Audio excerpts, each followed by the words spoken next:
H-Town, what's up? You know what time it is. It's time for the best 120 minutes of your day. The Chop Shop, the nation's number one urban sports talk show, and also your midday sports happy hour. Yours truly. Y'all, I got to check some. Yours truly, Robert Hatter, alongside Jim Hicks. Sometimes Chris Walker coming to you live from Houston, Texas. Hold up, y'all. I'm hitting the wrong thing button. Hold on, here we go. But it's Baby Friday today, y'all. It's Baby Friday. Let me share the show. I have to share it in real time. I apologize for sharing it. Got my head down, but I have to share it to my groups and all that kind of stuff. Hold on one second. But how y'all doing today? What's happening out there, y'all? Uh I had a lot of stuff I had to do. Y'all pray for me. Went to the doctor yesterday. My ankle was a little sore. Doing a little too much. I'm out here walking a lot, trying to walk, and I think I messed up a little some. But I had an X-ray yesterday. I'm going to get an MRI today. I mean, not today, but in the next day. So I'm waiting on them to call me. Boy, it's hard to get an MRI here on the West Coast, I guess. Yeah, shit. Too many damn people out here. But trying to see I'm trying to see did I send everything out. I think I did. I think I shared it. Everybody share the show. The price of admission is you got to share the show when you come on. We don't ask you for nothing. We just share the show. Because we want somebody else to hear this. And I got a unique call yesterday. A unique call. I can't wait to I want to get a little bit more because people are interested in doing stuff with this show, and y'all share the show. It's interesting. It's all because of y'all. They called me and they went back and got a lot of information, and they want to. It's some crazy there's stuff they want to do with the show, and I can't wait. I'm excited about it. Hope you're excited about it too. I got some powerful stuff I got to share with you today. Oh my goodness. I'm gonna start the show off.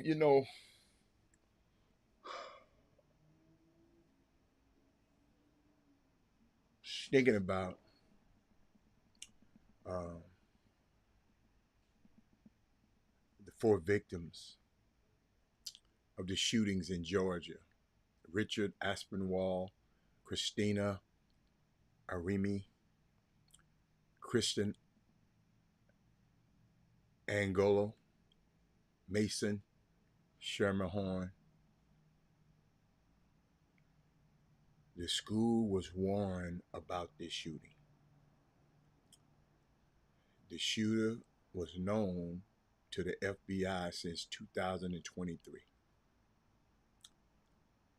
Now 4 innocent people are dead. I'm not going to harp on it because y'all know how I feel about it. I just want to set that there with y'all. One of the victims in the school shootings was Mason, I remember, Shermerhorn, a student with autism, was senseless. Rest in peace, this beautiful soul. Why are we so indifferent to this?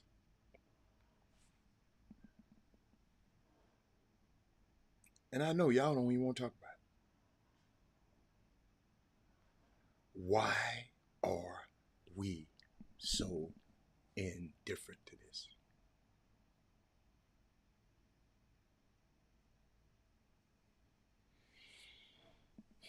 Y'all know I am when something happening to them babies, man. Y'all got to hold up a minute. Let me give me a drink of water.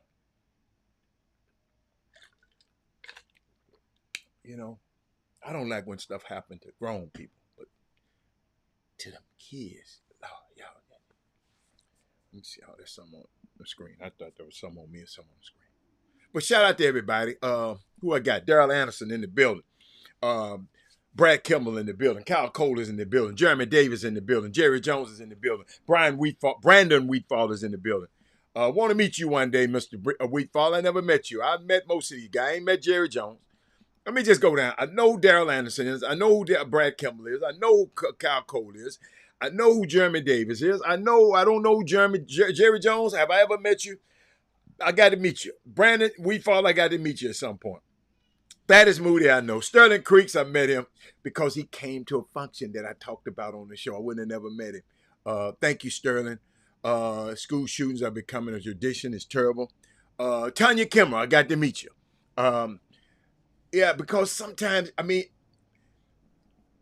I'm on a phone call last night, and I'm talking about y'all, and I'm talking y'all in a good way. You know, like most people, you know, a lot of people talk about you behind your back. Uh, uh, uh, um, you know, they're not that good. It's not that good. But when I talk about you behind your back, it's a great thing. And I'd never forget. Oprah Winfrey should be her whole career is built on somebody talking about behind her back. Um, Quincy Jones and Steven Spielberg was looking for uh, a person to play Celie. I mean, not Celie, whatever her name. What's Oprah Winfrey's character in that movie? I forgot her name already. But I'll never forget they were branded. We met before at the U of H camp last year. Okay, but I ain't know it was you. I ain't know it was you. Next, yeah, but I got to put the name with the face. My bad. I didn't get it. I get it, but we got to meet again then. But I was thinking about Oprah Winfrey. She didn't have no idea. She was just on Chicago a TV station, you know, doing the news. And these guys were talking about her behind her back. Steven Spielberg and Sophia. Is that name Sophia? Steven Spielberg and Quincy Jones was talking about her behind her back. But them talking behind her back, they said we got to get this girl. It turned her whole life around, changed her whole that dynamic. So it's all right for people to talk. You know, let why don't we speak life into people? Why don't we speak great things behind somebody? When me and Sterling Creek and all my friends know, telling you I know I talked to you on the phone, I ain't met you. But I just thought about something. It's some people were talking about the chop shop behind our back. And these people called last night, want to do something with the chop shop. Just imagine if we all spoke life. Brian Boatwright, let's imagine that when you and your friends together, y'all stop talking about people and start talking life into people. Hey man, we can do this. Hey man, we can do this. Hey man, we can do this. Hey man, we can do this. Hey man, you know what? I need a guy like him to do this. Hey man, hey, let's a group of us go over to Frozen 2.0 because she supports the lady who owned that place. She supports the Chop Shop, who I tune in every day to. Let's go over there as a group and support her. Frozen 2.0, 4711 Cleburne. We got to be intentional. Like we intentional to gossip when something can happen. We got to be intentional about stuff that. Think about it. Steven Spielberg and Quincy Jones was talking about Oprah. Oprah wasn't there. She didn't even know them. They didn't even know her.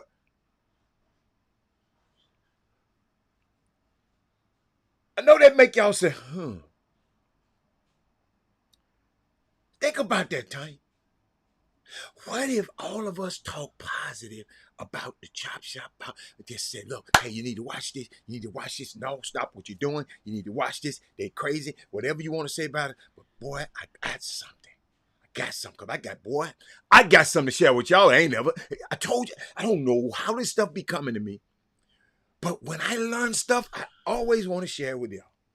But shout out all the Houston basketball fans. I want you to mark your calendar.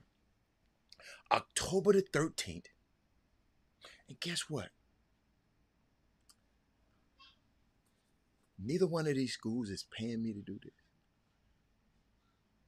But they reached out and said, would I talk about this?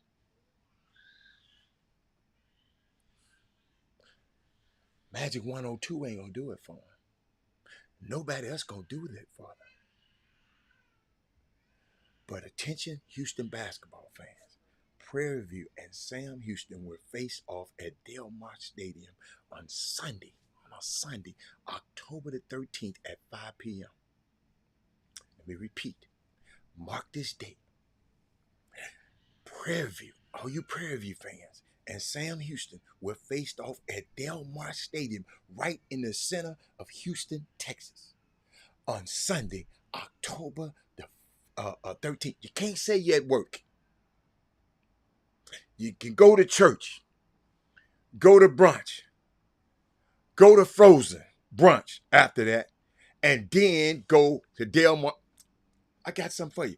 Go to church, go to Frozen 2.0 for brunch, and then head over to Del Mar Stadium on Sunday, October the 13th at 5 p.m. Let's be intentional about when people do stuff like this. Instead of us going all the way to Prairie View, instead of us going all the way to Sam Houston, they put it right in the center of town for you.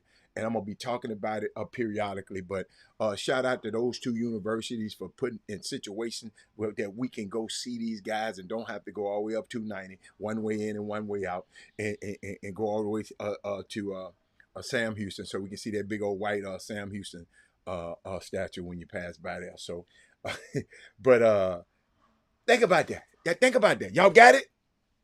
Everybody got it. Everybody got it. So share the show right quick. Because your friends need to know about that. All your Prairie View and Sam Houston people, it's a lot of Prairie View and Sam Houston people support to watch this show. Y'all saw something this weekend. Y'all see I got my girl down there. Y'all see my girl down. There she is down there. Y'all see her right there, right? Y'all see my girl. You know, yes, I'm fascinated by her. Yes, I am. Y'all got to understand, I'm a political science guy. Political science major. I used to think I was going to be the first black president. I did. If I'd stayed in Memphis, I would have pursued it a little bit more. Yeah, it's a scrimmage game.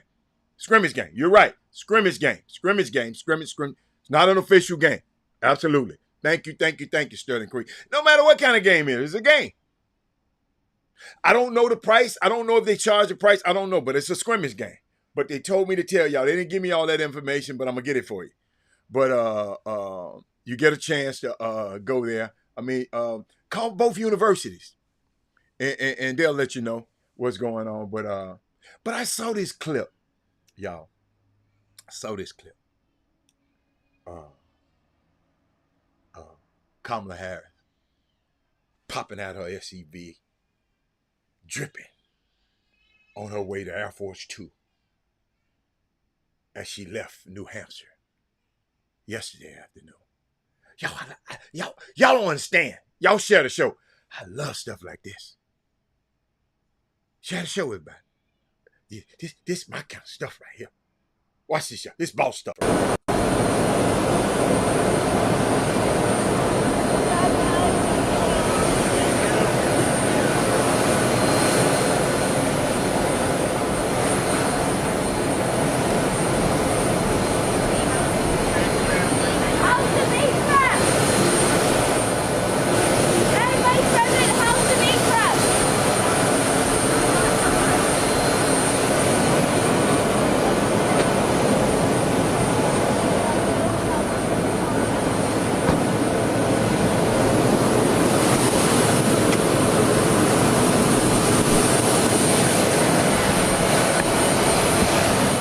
Sorry, y'all. Y'all got to understand the historic content of that. And notice she on Air Force 2. Notice I said Air Force 1. The call signs, only the president. They can fly on the same plane. Whatever the plane the president is on, it's Air Force 1. He can be on your private plane. It's then turned into call signs. It's Air Force 1. He can be on Jeff Bezos' plane. That plane changes to Air Force 1 when the president is on it.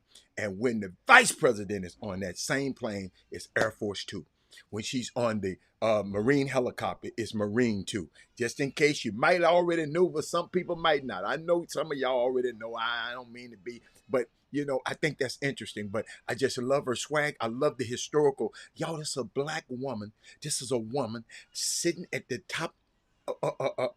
She's she's a heartbeat away from being the president, the president of the most powerful country in the world, and she just, we've never seen that before. See, y'all, I love historical, I love history, but I shout out to her, shout out to this campaign, them young people who running that campaign, y'all. Boy, I just love y'all. I'm trying to see what I want to go with this today. I got so many. Let me see. Let's start right here. Oh, I got that. I got that. Let me see. Because I have to keep my notes in order. I'm gonna talk about the WNBA a little bit. Before I got there, but let me go before I go to the WNBA. I saw something this morning, man. I saw something this morning. Somebody sent it to me. Let me put my glasses on for this one. Because they. The Commanders fired the VP of content. They fired one of his employees for making comment about the team players being anti-gay, accused the Cowboys owner Jerry Jones of being a racist, and called NFL Commissioner Roger Goodell a $50 million puppet, which he is. His name is Rael Etienne, Washington General Vice President of Content, and he supplies some content, and that content, he's been doing it for 4 years, also critical of fans and called the fans some mouth breathers, wow, and alcoholics, and the team on Thursday confirmed the firing. Washington had suspended Etienne on Wednesday shortly after the video. He had a video, y'all can go look at the video, I'm not playing it on here, was played on social media platforms. His name is Rael, Rael, Enteen. And y'all check that out, man. I was going through, I was trying to see what's in the sports news, and that was the top. Wow, the Chief superfan gets 17 years for robbery. What did he rob? Chief superfan Xavier Bubadar was sentenced to 17 years in prison without parole and 3 years of supervised release on Thursday for committing a string of armed bank robberies across the USA. Wow. Oh, I remember him dressed head to toe in a gray wolf suit. Yes, they gave his ass 17 years. Okay, I'm going to keep going. Hey, Sterling, I'm just going down. I'm just going down here. Who is this? Oh, okay. No, I know it's baseball. I'm sorry. Let me see. I'm trying to see if anything else happened. Hold up. Oh, the defensive coordinator is among those 4 killed in the shooting. Wow. Ricky Aspinwall, he's the defensive coordinator of the football team. He was trying to protect them kids.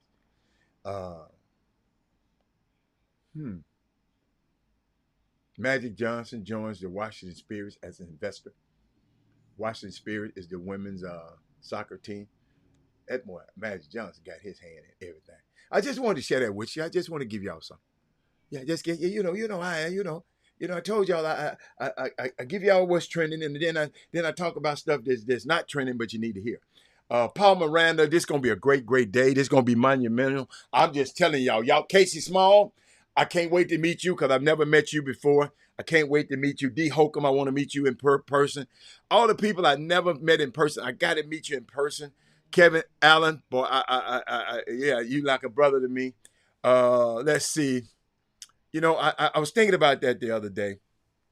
A lot of the people that I haven't met, and maybe it will prompt you to share the show a little bit more if I meet you. And I'll be back soon. I'm just trying to make sure I don't come all the way back to Houston. Then I get to missing my grandson. Then I'm gonna come right back. I'm just telling you. So I got to get this this whatever it is me and him got going on. I got it's crazy. But what's up, Paul? I see you there, Paul Miranda. But y'all, I was looking at the most points. WNBA, the most points per game since the NBA All-Star break. Aja Wilson, 28 points a game. Kelsey Mitchell, 25 points a game. And Caitlin Clark, 24 points a game. And that's something unique. Because I would like to know if anybody got a chance. Kelsey Mitchell, they wasn't talking about her in the beginning of the season. She been, that's why they been winning. Caitlin been balling.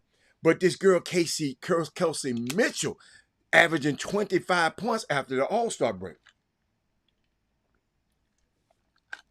And I'm just checking this out. And I was just thinking about this. I said, wow. Let's see. I want to talk about that. Yeah. In case you're probably wondering, my school, y'all watch it. Y'all let riding ass people like Bruce Pearl. It's some people called me and asked me about that Bruce Pearl information I gave y'all yesterday, y'all. Let me tell you something. The stuff that we say on this show is impacting people's lives. It's parents, it's people that are going on visits or thinking about going on visits. They asked me and request that information I gave them yesterday about Bruce Pearl. Y'all don't understand. That's why I keep telling y'all to keep sharing and sharing and sharing and sharing the show. Because let me tell you something. People are listening. Somebody that sent that to somebody, and they said, "Robert, can I have all that information?" I said, "Yes." I sent it straight to him. Oh man, I ain't got time. It's too much. You got to go back and look at yesterday's show. If you don't know about Bruce Pearl, Pearl by not Paul, you're inconsistent. You go just Google Bruce Pearl. Google it. But somebody have attained in the news a copy of an anonymous letter that contains allegations of widespread NCAA rules violations by the Memphis men's basketball program in recent years. Anonymous letter. Memphis has turned the letter to the NCAA when they reported.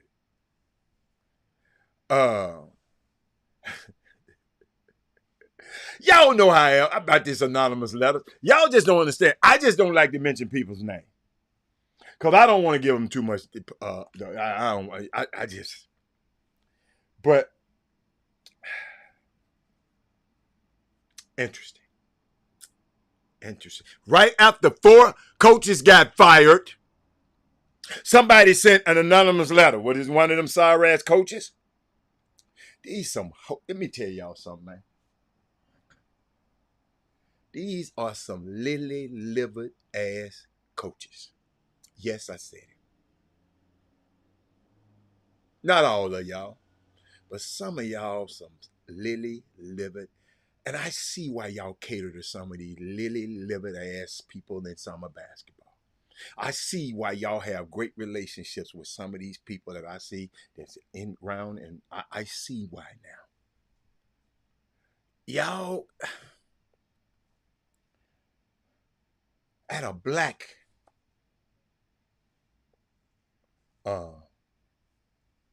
summer basketball guy gonna text me yesterday, asked me about this stuff, right? About the Memphis stuff. Let me show you how the conversation went. You notice I ain't gonna never get him up. But I'm gonna show you. I'm gonna show you. He texts me. Wait a minute. What did he text me? He texted me yesterday. I'll tell you. At 7:27. Yesterday. Wait a minute. Oh, he texted me that night. I didn't answer. I said, "What you think?" He texted me the article about Memphis basketball. He said, "What you think?" I said, "I don't know. I've seen. Don't you know I've seen the post?" Then he said, "Just check it."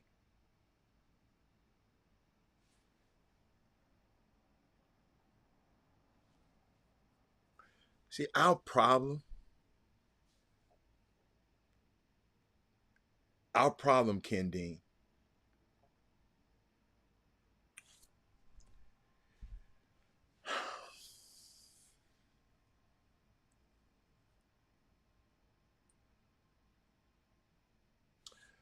we got a serious problem.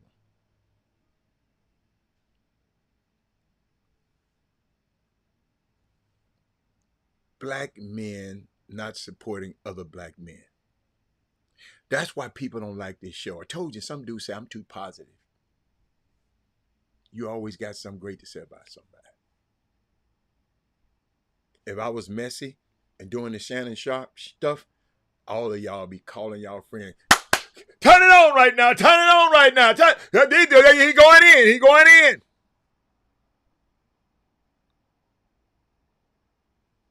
But he texted me the article, and I said, "What you think?" I said, "Don't you know I've seen it? Just checking." And didn't say nothing else. Because I know what kind of person he is already. See, to know a man, you got to look at his history. I know his history.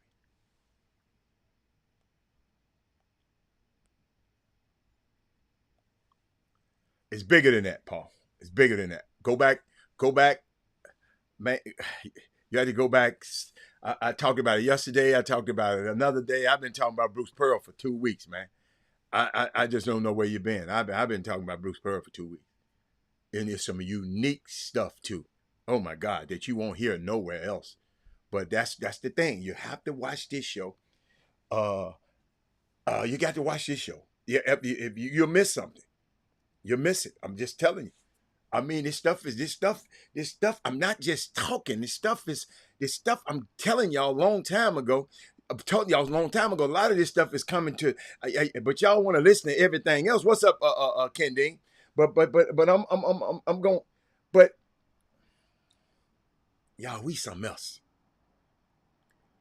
We something else. Nothing against you, Paul. But I'm just telling you, I just don't have time right now.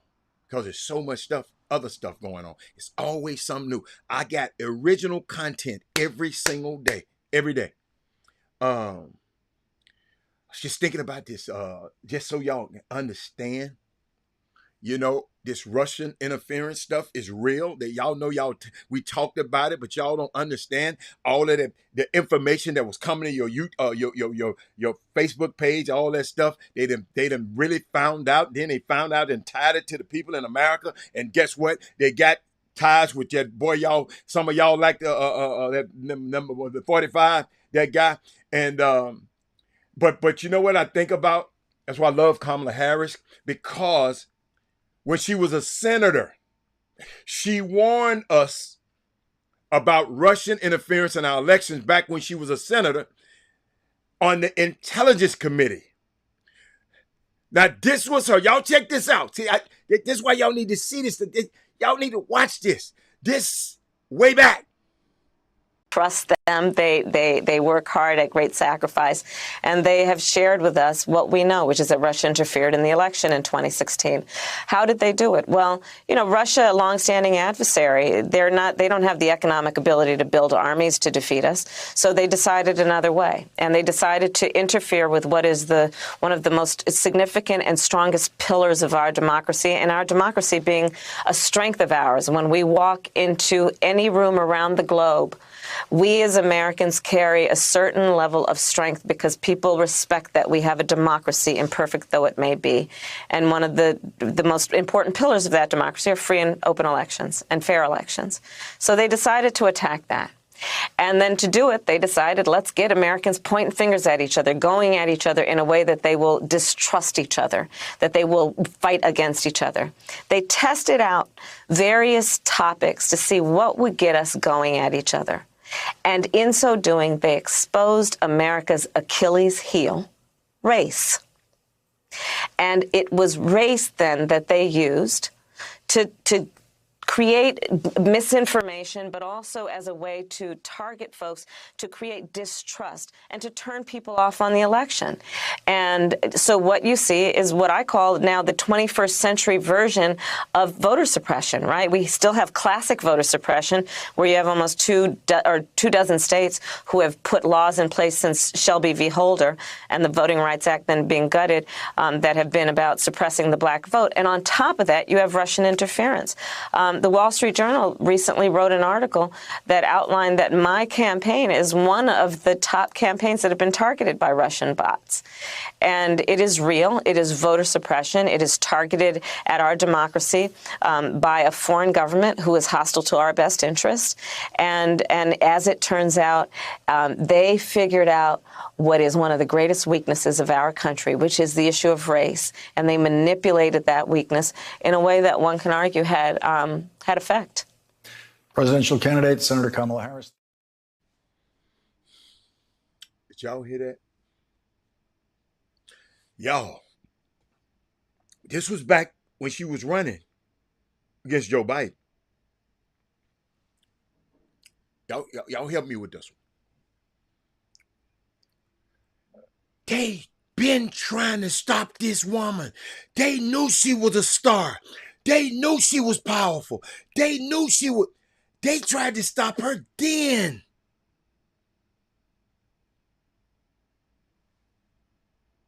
Listen to me, y'all. Every single congressional position is up for re-election. All the House of Representatives and all of them people, we got to get them crazy ass Trumpers out of there. And a third of the Senate is on there. A third. So it's 100 of them. So 33 of them, 33 or 34 of them are up. We got to get some of them out of there, man. Y'all got to understand.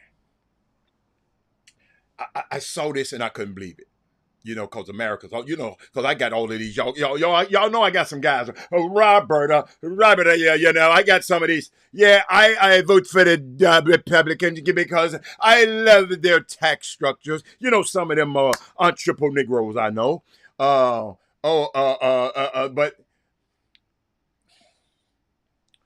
Goldman Sachs.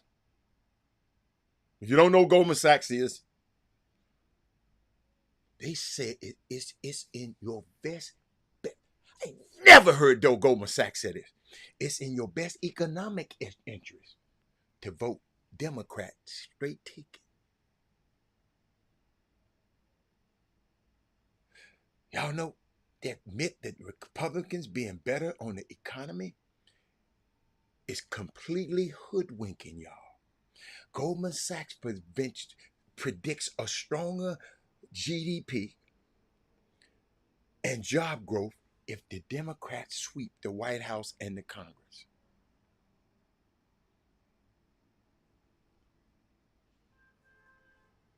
The MAGA people. Vice President Harris is a communist who will destroy economy. Goldman Sachs economists predict a stronger GDP and job growth if Kamala Harris wins. Go look it up. I didn't say it. Go talk to Joe. You gonna argue with me? Go argue with Goldman Sachs. Yo, it's some crazy stuff been happening, man. Yeah. I'm just. That's too cold. I can't give you that one yet. Paul Miranda. But my heart goes out right now. I'm sorry, y'all, for Andrew Body, the former Texas Southern quarterback, man. He expected to miss the whole season. He played for He left TSU, went to Alabama. Alabama State, and man, in the first game he got hurt again. Man, they had him running like a running back. He had for 134 yards rushing and 2 rushing TDs in the Orange Blossom Classic, and he's out again. Man, that's the second time he's gonna be out.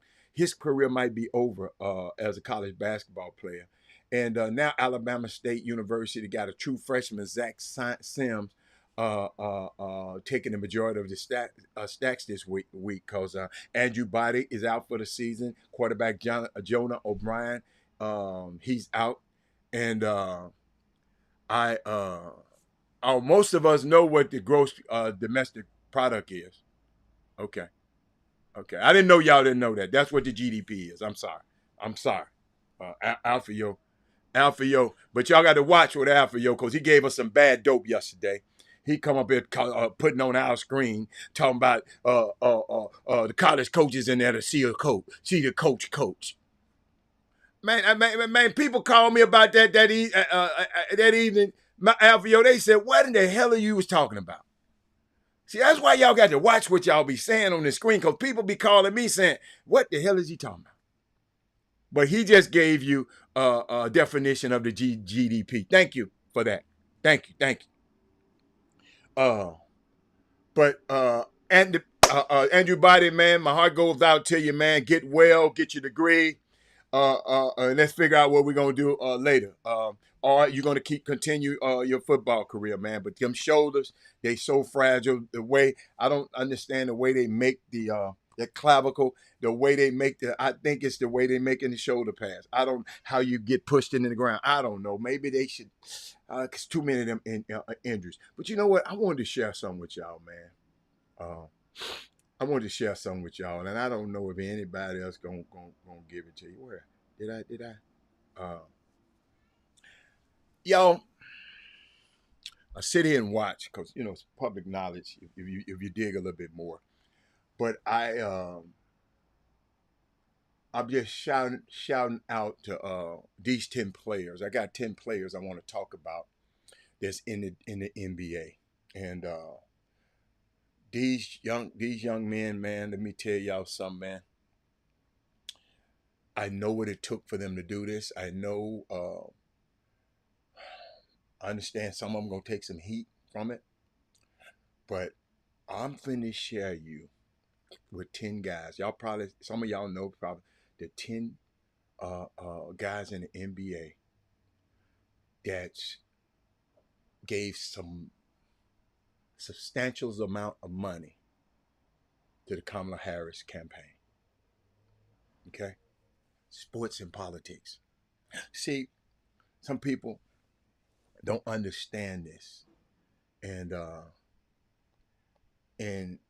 they just don't understand it. And to all you people who just don't know how to, I'm just different, and I try. Hold up, I'm trying to find this. Oh, here it is, right here. I got to pen that one. But before I give you about these NBA players who supporting this campaign, I could hear about a lot of young people talking about they're not, you don't care about politics.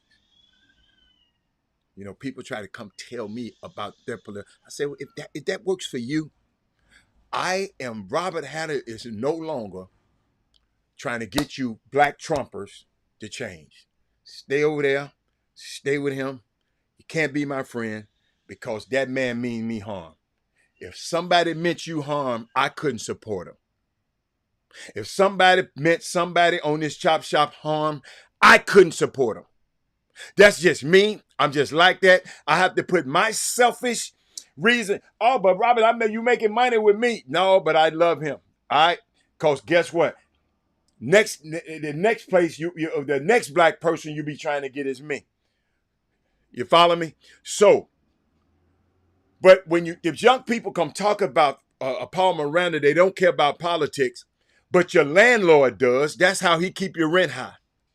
But you don't care about politics, but your boss does. That's how he keeps your pay low. But you don't care nothing about politics, but your insurance company does. That's how they keep your premiums high. But so politics is involved in everything around you. So if you are not at the table of the politics, then you're going to be on the menu of politics. We need to be at every level of government, at every level, involved in, including the dog catcher to the president. Make sure you're involved in every level of government, because with your voice there, that means your voice actually matters. You can't complain if you don't vote. Let me tell you something. You can abstain from voting, but you cannot abstain from the world created by those of us who do vote. I've never understood the apolitical people who say, I'm not into politics, as though their lives aren't being affected whether they care about politics or not. So I would love for y'all to clip that out and send it to people like y'all clip other stuff out. That's a clippable. That's a clippable. Uh, uh, uh.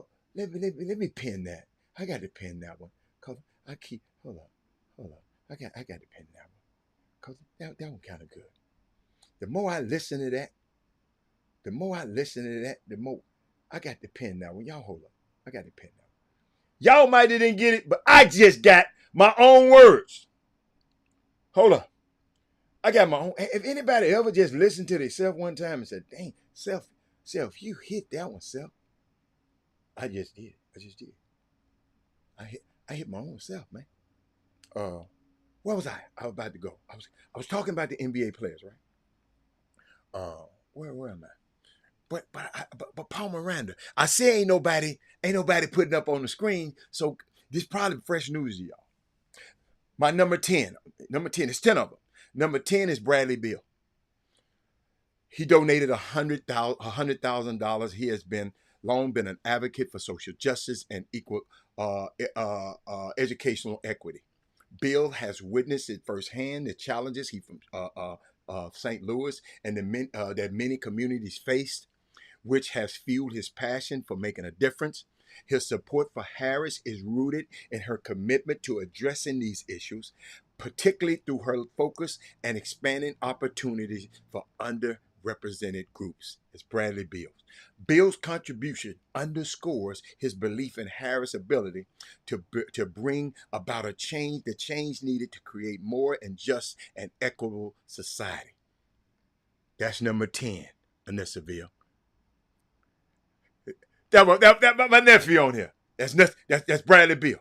See, y'all, you know they'll be saying, well, you talking about politics? Well, I'm talking about sports right now, because Bradley Beal is a sports figure, right? Damian Lillard, number 9. Damian Lillard, he donated $120,000. He is not just a superstar on the court, y'all, but he's also a dedicated. He is also dedicated for social and political causes, right? Damian's Lillard's 120 $120,000 donated to the Kamala Harris campaign is a reflection on his deep commitment to criminal justice and reform and education. Two areas that Harris has pledged to make significant strides growing up in Oakland, California. Now, he grew up in Oakland, where she was the DA, where y'all been talking about she locked up. This is a kid that's from Oakland. He grew up in Oakland. That's Gary Payton's, all of them family. They all know each other. And he uses his platform to push for meaningful change. Lillard's donation to Harris' campaign is not just a financial gesture, ladies and gentlemen, but a statement in his belief in her ability to lead the nation towards a more exclusive and fair future. His support exemplifies the growing trend of athletes using their influence to impact the political landscape. Notice, they ain't trying to be the spokesman. They donated the money to the organizations that people know what the hell to do with it. Number 8, Klay Thompson. I know y'all calling and talking about he's soft and all of that, and Klay this and Klay this. Klay Thompson, $150K.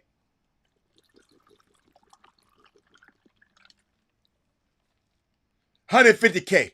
His influence extends beyond the basketball court, ladies and gentlemen, when y'all get to talk about it. His donation to Kamala Harris's 2024 presidential campaign reflects his alignment with her policies, particularly this focus on education and mental health. He's a native of Los Angeles, Thompson, on the West Coast. So he should know her a lot better than these people over here just running their mouth and on these people on group chats over here in Houston. The black coaches, the black people, some of the black men in Houston talking about, I can't vote for her. I can't. They're on a group text in Houston. Unbelievable. But Thompson has always been passionate about giving back to his community, supporting initiatives that promote well-being and equal opportunities. His support for Harris is deeply connected to his belief and her ability to address the systemic issues that affect millions of Americans. By backing Harris, Thompson is not only supporting a candidate, but also advocating for the vision of America where every individual has a chance to succeed. His contributions is a testimony to the power of athletes shaping the future of the nation. Man, it's powerful. Number 7. So I had Bradley Beal, Damian Lillard, Klay Thompson. My next one, number 7, Devin Booker. 180,000. Off the court, Booker has shown a deep commitment. I'm letting y'all know about these guys. He has shown a deep commitment to social causes, particularly this that impact underserved communities. His donation to Kamala Harris' campaign is a significant contribution, reflecting his support for her economic and healthcare policies. Booker has been involved in various philanthropic endeavors, often focusing on youth development and community uplifting. There's a lot of stuff y'all didn't know about these guys, did you? His decision to back Harris' campaign aligns with his broader mission to use his platform to drive positive change. Booker's contribution is a powerful statement in his belief in Harris' leadership and her ability to address the challenges facing the nation today. Oh, yes. Number 6. Y'all call him street clothes. I call him a bad man. Y'all can't call him street clothes no more because Anthony Davis got $250,000 of his money, and Davis' influence is not limited to the basketball court. See, we've been talking about street clothes, but when he got them street clothes out, he's doing something in the street. His $200,000 donation to Kamala Harris 2024 presidential campaign is a clear indication that he believes in her and her vision for this country. Davis has also been vocal about his support for social justice initiative. And his contribution to Harris' campaign is a continuation of his commitment to these causes. Davis has consistently used his campaign to advocate for change, particularly in areas related to equity and fairness. By supporting Harris, Davis is aligning himself with a candidate who shares his values. That other dude don't share my values and his desires to see a more just and inclusive America. Wow. Number 5. Y'all finding this interest? Anybody? Ain't nobody said wow. Ain't nobody. Oh, so y'all already know this, right? I'm not telling y'all nothing y'all know.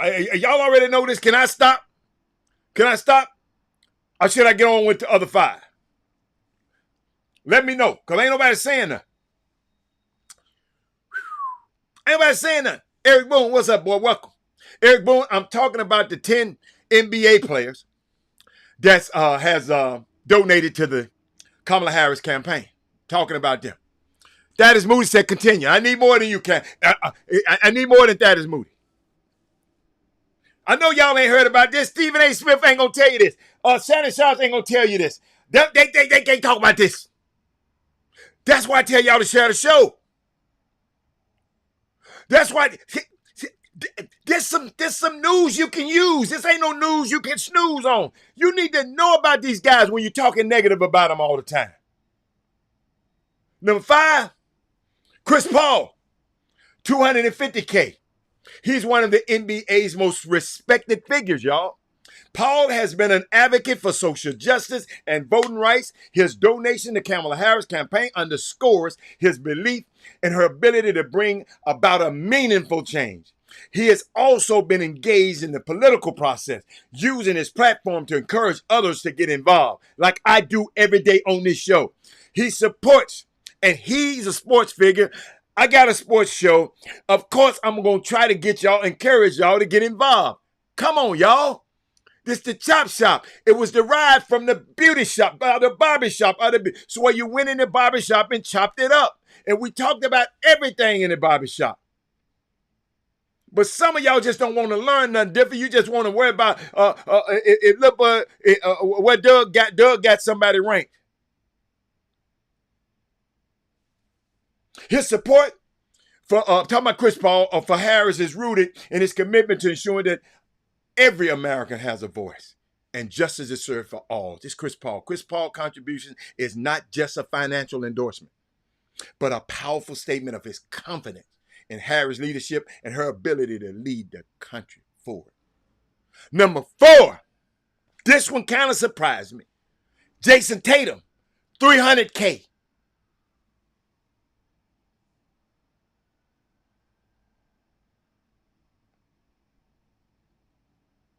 Jason Tatum has shown a deep commitment to philanthropy, particularly in supporting youth and educational initiatives. His donation to Kamala Harris' campaign is a reflection of his belief in her policies and her vision for the future. He has been actively involved in various charitable efforts, often focusing on providing opportunities for young people in underserved communities. His support for Harris aligns with his broader vision to empower the next generation. It's a guy after my own heart. Everything I do on this show, I am trying to empower the next generation and create a more equitable society. Number 3,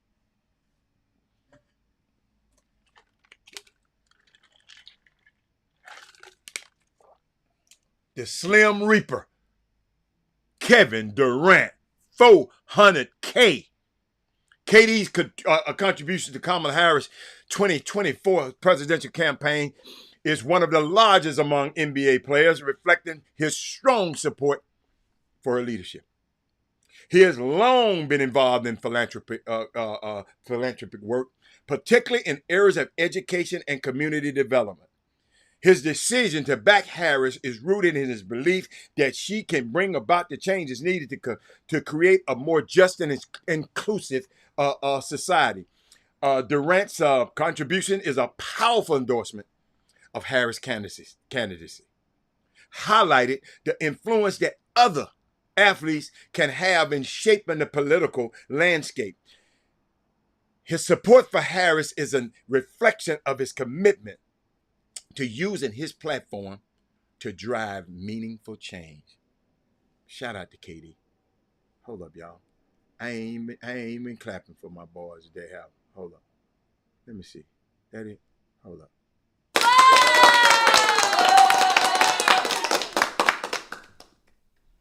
Number 2, LeBron James. Hold up. Let me see if I got it on my thing. Hold up. I used to have it somebody saying LeBron James. I ain't got it no more. Come on, y'all steal my LeBron James off here. Oh, when I change computers. But guess what? LeBron James, $500K. LeBron is a powerful advocate for social justice. You already know that. His donations to Harris' 2024 campaign is a testament to his belief in her leadership skills and her vision for America. He has used his platform to push for change.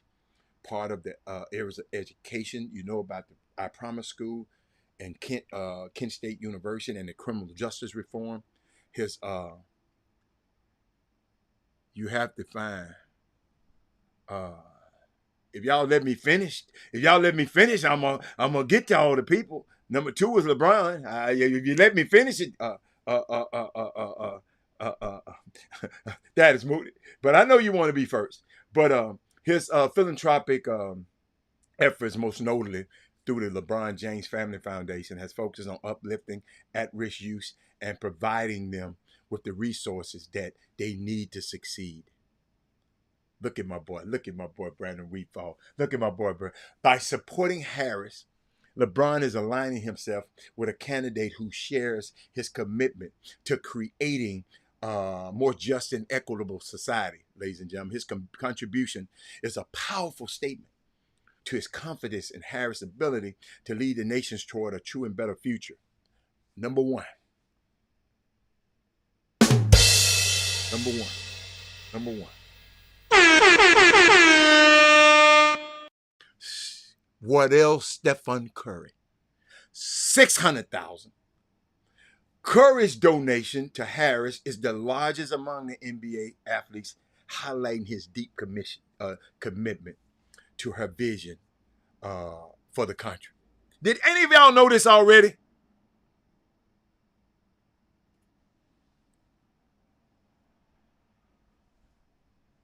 Did anybody? If anybody already knew this, Curry had been actively involved in various social justice initiatives, including voter education, which is very important because a lot of people just don't know, and youth development. His support in Harris is rooted in his belief that she can lead the nation toward a future where equity and justice are at the forefront. Curry's contribution is not just a financial endorsement, but a powerful statement in his confidence in Harris' leadership. They played a video of his endorsement at the DNC. By backing Harris, Curry is using his platform to advocate for a better future for all Americans, reflecting the significant role that athletes can play in shaping the role in the political landscape. These NBA athletes have used their platform and their resources to support Kamala Harris' bid, and they way richer than all you guys talking about y'all businessmen, and I'm gonna go for Trump. They way richer than your ass. These are businessmen. No, they are a businessman. But their donations ranging from 100,000 to 600,000 underscores their belief in Harris' vision and their desire to see meaningful change in the United States. As her campaign continues to gain momentum, the support of these influential athletes will undoubtedly play a role in shaping the political landscape. He said, I don't know the amounts. I didn't know the amounts, but I definitely knew yes. I don't need her to come on my show. I don't want her to come on my show. She's doing enough show. She running a campaign. Y'all, y'all tell me what this sound like. She's got 68 days to run a campaign. Texas is not a battleground state. Let me give you something here. What the hell she gonna come on here and on a Texas show? Well, y'all already voting for Trump anyway.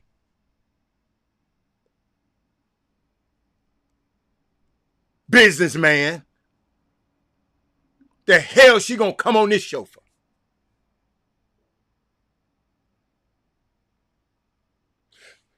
To talk to a person like you that ain't gonna believe her what she say anyway.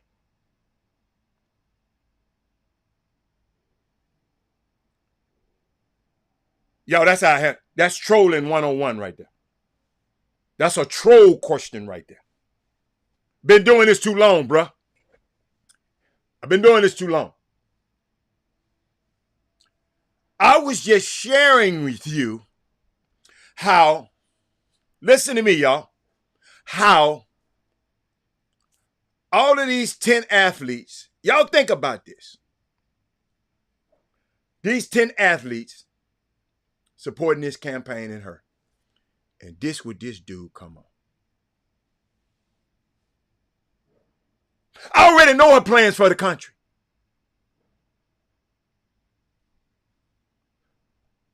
You want me to read them?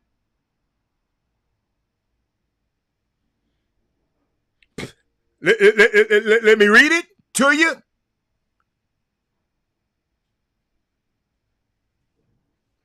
Small businesses are the fabric of our communities. And she laid out some smart ways to help support our entrepreneurs.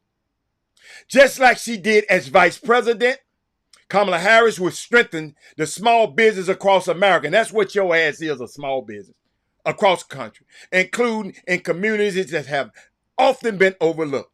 As president, one of her highest priorities is to support small business. Let me give you some here. Sir, I don't have to have her on the show because the Harris Waltz plan for small businesses, entrepreneurs, let me give it to you. I don't need her to come on the show. I went and got it from them. Enable a record, listen to this, 25 million small business applicants in the next 4 years. Expand the startup expense reduction from $5,000 to $50,000. Provide resources for small business to grow across America. Cut unnecessary red tape that makes it hard for small business to operate. Who own most of the small businesses? People that look like you. Hold on. Come on, troller. I got something for you. Hold up. She laid out an economic plan just the other day to cut the unnecessary red tape, making it easier for small businesses, most black people own small businesses, and women, to file taxes, reducing barriers to getting occupational license across states, and reducing burdensome burdensome small business regulations, while expanding the startup expense reduction for small business from $5,000 to $50,000 to help meet the needs faced by American entrepreneurs when starting a business.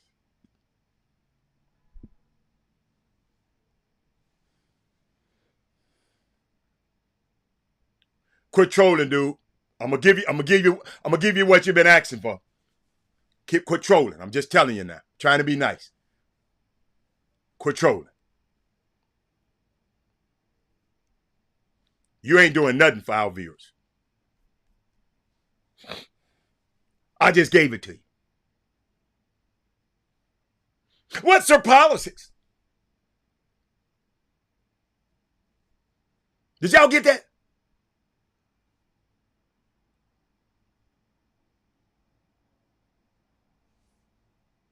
Let me tell y'all something.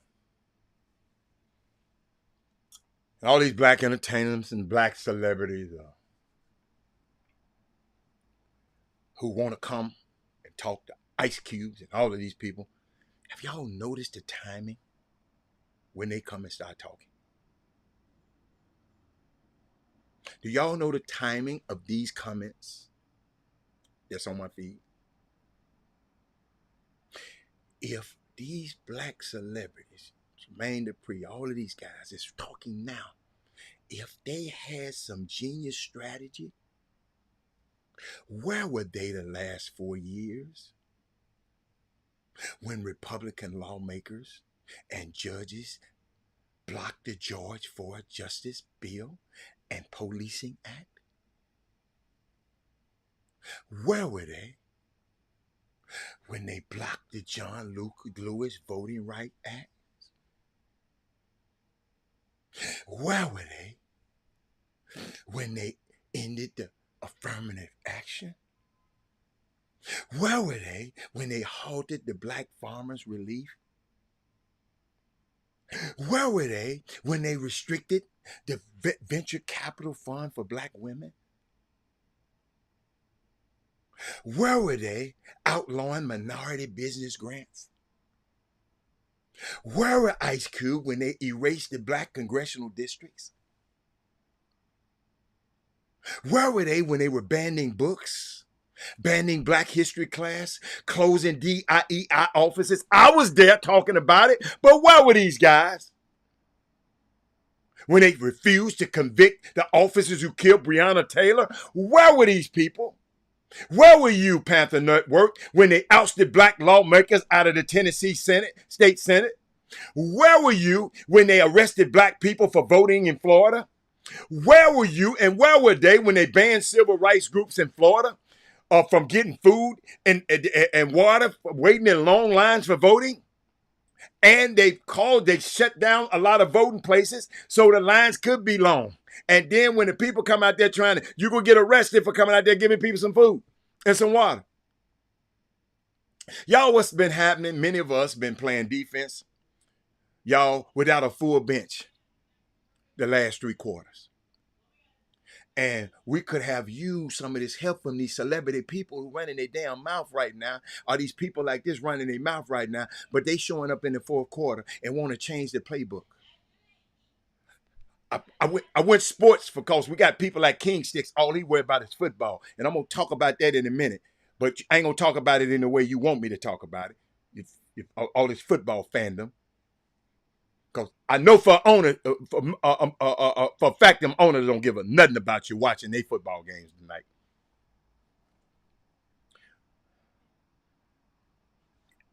They want to come in and change their playbook. Yes, celebrities have value, have a valuable role to play.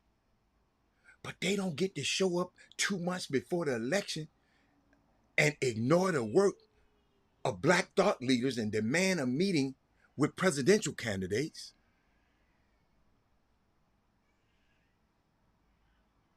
Like there are some official spokesmen for Black people.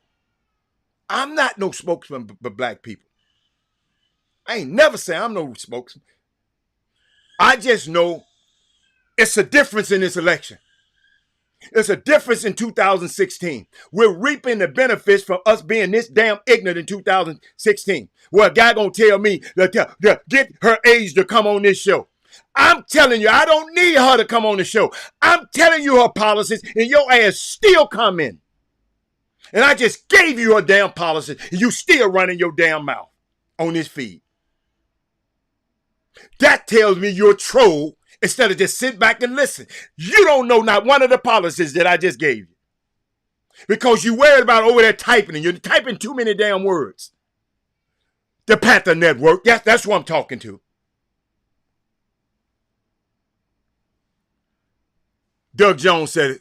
The Trump campaign is going out lying and buying the celebrities to get them, yes, to endorse the orange ass while keeping, I bring them on my show. You don't run nothing over here. I run this over here. So you run your shoes over and let me run this. I ain't never tell you what to come over there to do. It's your business, man. So don't come over here trying to tell me.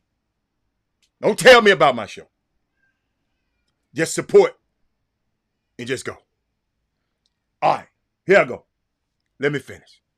I have a question to the young man who asked if VP Harris is coming on your show. Do you own your own? Thank you, James Samaro. Thank you, man. Thank you, man. Let me put you, James Samaro, thank you. So let me get back to this. Because I'm trying to explain to y'all what's going on. We got a young man like Doug Jones understand this. If I can get the guys like Doug Jones, them young guys there to understand, y'all, we got this thing. We gonna have this thing. But y'all gotta remember, you don't get to show up 2 months before an election and ignore the work of Black thought leaders and demand a meeting with the president candidates. Panther Network. Like they are some official spokesman for Black people. Do me a favor, y'all. Do me a favor. I got 10 things for you. Get informed.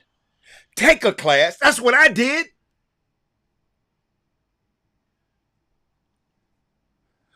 That's what I did. I took classes. When the pandemic happened, I took classes. African American Studies for 334 straight Saturday mornings without missing a Saturday. And we don't always agree with Biden. None. I told y'all politicians ain't your friends. You must have not been on the show yesterday, but I'm going to give it that again. But it's a tool. They're tools we use. Listen to me. We can get Kamala Harris to do something. But first of all, you got to form a pact. Let me help you. Let me give y'all something. Let me give y'all something. Let me give y'all something how this stuff works. Get informed. Take a class. I read dozens of news sources every single day. You don't have to read that many. All you got to do is come and share this show and watch this show. I'm going to help you out. And then you go and vet what I done said to you. Don't just take it. Just use me as one source. Just hope you can trust this source. After 7 years, some of y'all trust this source. You don't have to, but don't rely on one source for all your news. View multiple credible sources. Number 2, verify your information. Let's not share misinformation. Learn to spot misinformation. I sit up and gave you some information that I know your ass didn't have, Panther Network. And I know you haven't heard about these NBA players and what they were doing. And the only thing you can come up with, well, why don't you invite her on the show? Invite her on the show for what? No, listen to me. If you big and bad enough to put listen, I got people around me that's watching your tweets. They saying you're a troll and they telling me to address your situation. This ain't me. I got smart, brilliant people knowing when a troll is in the building. So you think this personal. This ain't personal. They telling me to attack that bullshit you saying on the screen. Because it's not genuine. You ain't doing nothing for us and doing nothing for me. Invite her on the show.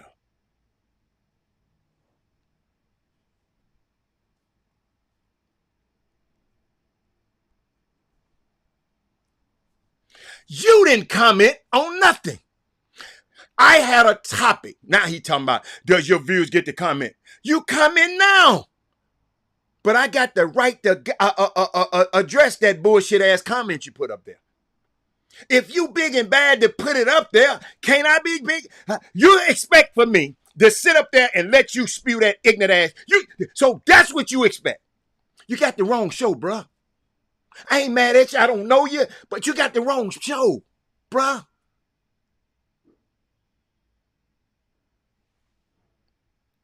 I'm sitting up there explaining something, Yoshi. You have your own, how 10 NBA players and the money that they done donated to this campaign and why.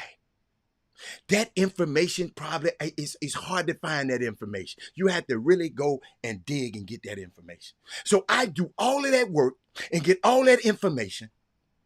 And this dude came on and said, y'all, let me go back in. Hold on. Robert Hatter reached out to Kamala Harris aides. Watch this, y'all. Watch this. Aides asked them to come on the show to discuss her plans for the country. I just gave you her plans for the country.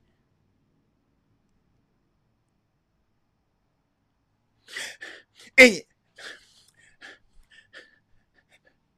Yoshi, I just gave him her plans for the country.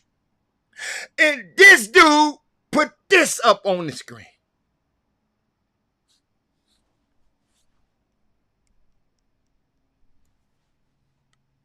I gave you the plans that Stephen Curry, LeBron James, her plans that they were wedded to. And they were impressed by and supporting her. I went down all of them 10 players and gave you different initiatives that her policies that they are backing. And they putting their money in. You probably ain't gave the campaign 2 red damn cents. And you sit up here and say, I don't allow your ass to comment. They want to push the ban button on you. but I'm letting you talk. Let me keep going. And ladies and gentlemen, in case you're just watching this show, sometimes you got to be profane to be profound. Then we got a young man sit up and said Trump's campaign is giving out lying and buying celebrities and he was adding to the conversation. You come tell me, why don't I get her on the show? This woman got 60-some days to run a campaign. She's here, she's here. All over the world. Do you understand what it takes? And let me help you again. If you quit typing and listening, let me help you again. She got 68 days. She didn't have 115 days to run this election. Trump has had 500 and something. Obama had 500 and something. Every candidate have 500 and some days to campaign. She got 115. Just cause you, with your Trump supporting behind, yes, I know. Come on, man. Come on. Come on, man. No. If I came to your gym while you working out them players and running up and down them hills, Herb Baker, if I came over there telling them kids, no, hey, man, y'all ain't doing it right. Y'all need to do it my way. He don't know how to run down them hills. He don't know what the hell he's doing. That's how it sounds. That's how it sounds. But that's all right. I was just trying to give you information. But I done sit there and laid her policies down to you.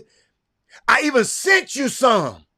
But you want her to come on here and talk to you. Herb Baker, I got qualified people looking at this website, watching every comment that everybody says for the last 4 or 5 years. I know what I'm talking about, Herb Baker. You just go back to doing what you're doing. I know what I'm talking about. It wasn't a suggestion. I've been on the phone with this guy before. I got context. I know what he's saying. You just don't know. But let me keep going. 10 things y'all need to remind me of. Wow. 10 things. Let me go back. Get informed.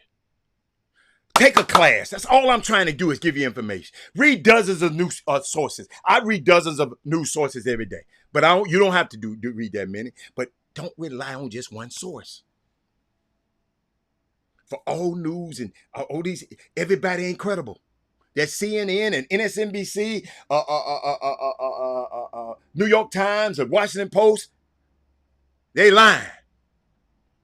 I ain't attacking. I'm attacking your comments. Y'all, this ain't personal.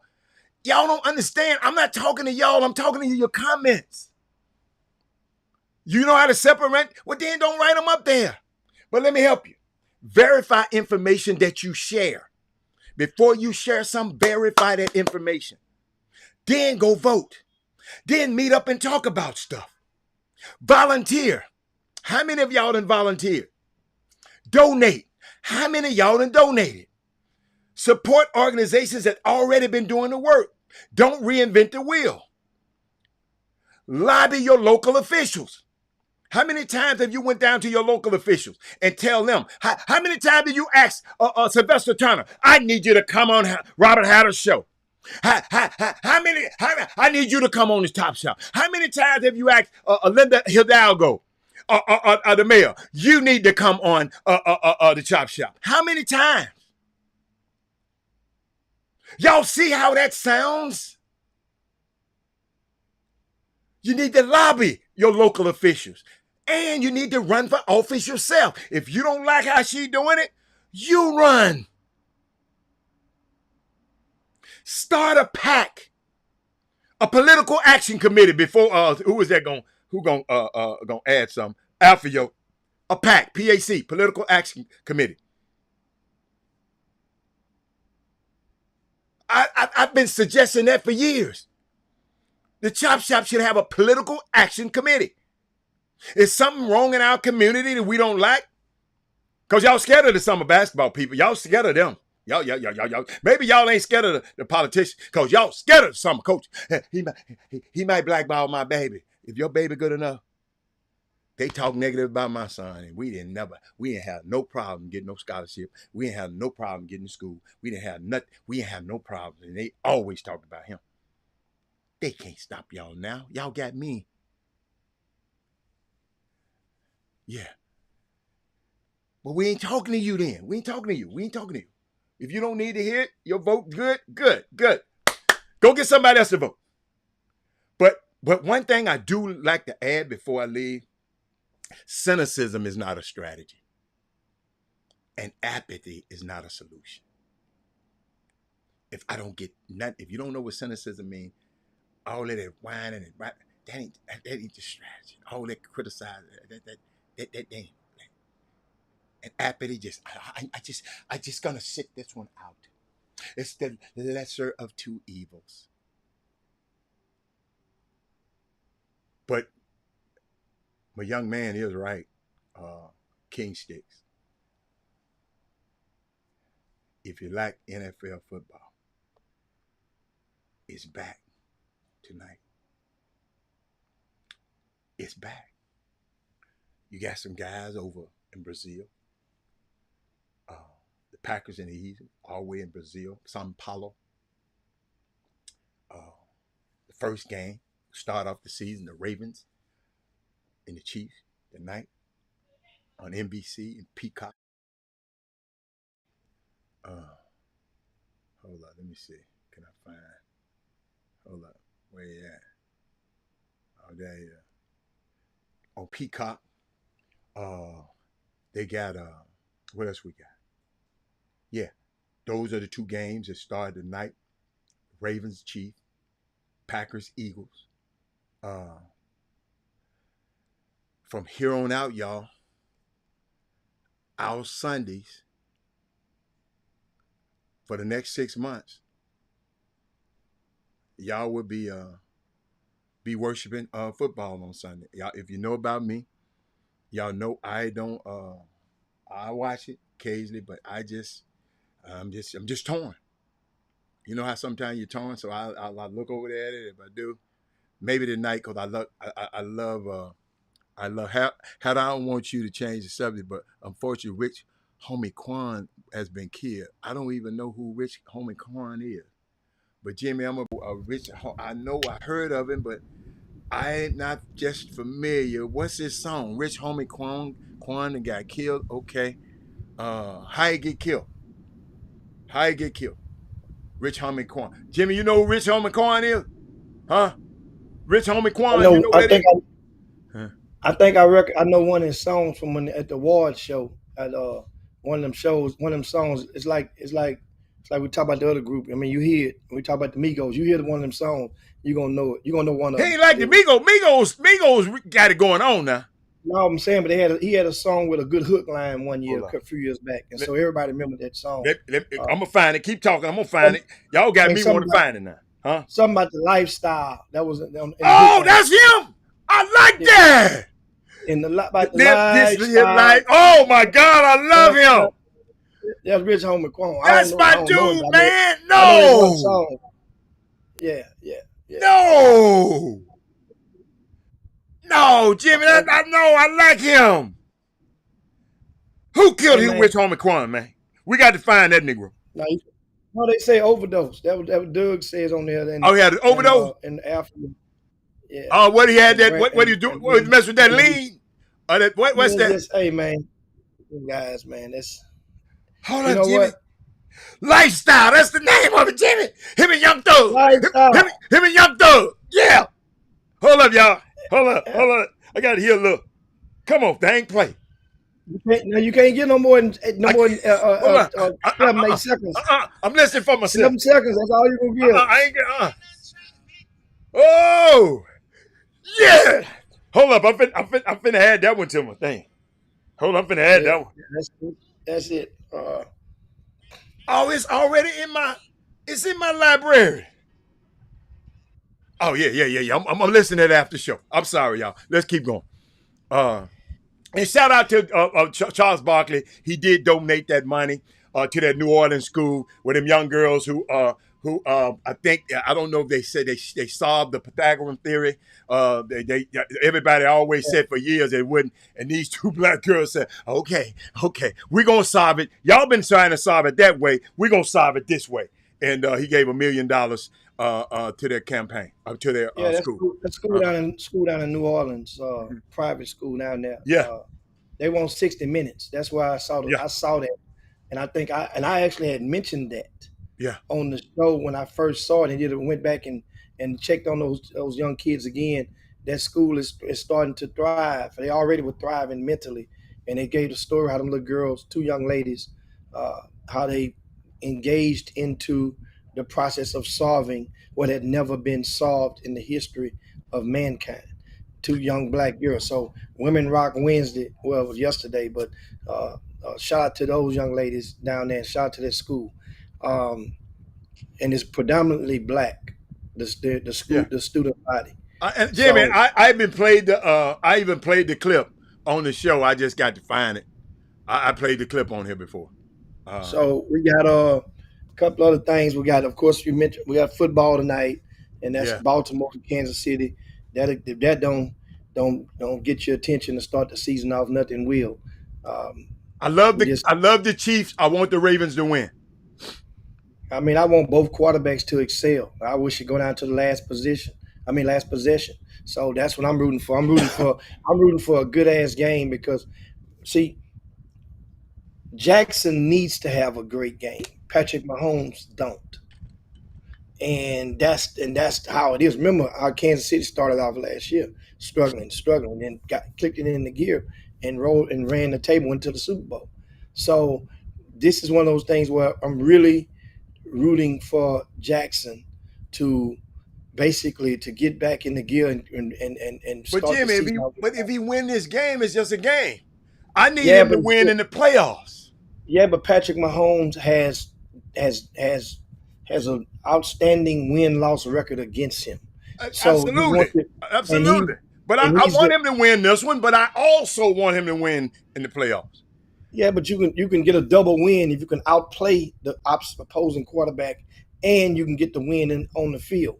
That's like a win and a half. Jimmy, ain't you the same person that always talking about, well, he ain't got no ring? That's your favorite word. He ain't got no ring. He ain't got no ring. Once again, rings accolades are comparable when the race is close. It ain't no close. Now, we ain't talking about them two. I'm talking about, I think it's more important for him to win a championship, not just win this first week game. That's just me. Him winning the championship, that's the bigger scope of the thing. That's 18 weeks from now. Well, that's what I'm thinking about, though. When I think about him, he done did all this other stuff. Jimmy, he the MVP twice. He done did all that. One thing he ain't done is won. They call him. They call him. Oh, somebody, I don't know what personality it was, but one of the media personalities on the television screen labeled him as the football version of the football James Harden. How you get all those accolades in the regular season, yeah, then go to the postseason, and that's kind of like, and you start thinking about it, like, oh snap, I can see you saying that. That's MVP twice, and outstanding. But your thing with James Harden, he ain't won a ring though. James Harden didn't even get close to winning the ring, so that's a difference. He didn't even make it to the altar to even say I do in regarding to the ring. The Western Conference Final is close to the ring. No, it's not. That's a whole. Hold up. He went to the final, Jimmy. He went to the finals at OKC.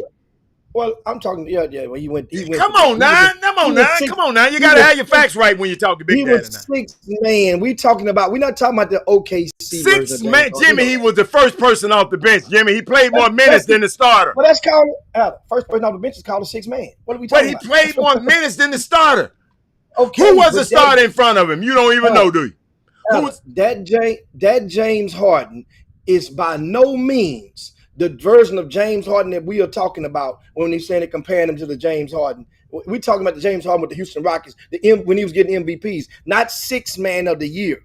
We're talking about the MVP James Harden, the MVP twice James Harden, that led the league in scoring James Harden, led the league in assists James Harden. That's the James Harden that we're talking about. And in the postseason, when Chris Paul went down, you up 3-1, and you couldn't even we ended up losing the series to Golden State. So that's the James Harden we're talking about. So now Lamar Jackson has to, you got to win. What he does in the regular season, it really, really matters less at this point with That's him. what I just said. However, whenever you get a chance to go up against Pat Mahomes, Yeah, you got to beat him.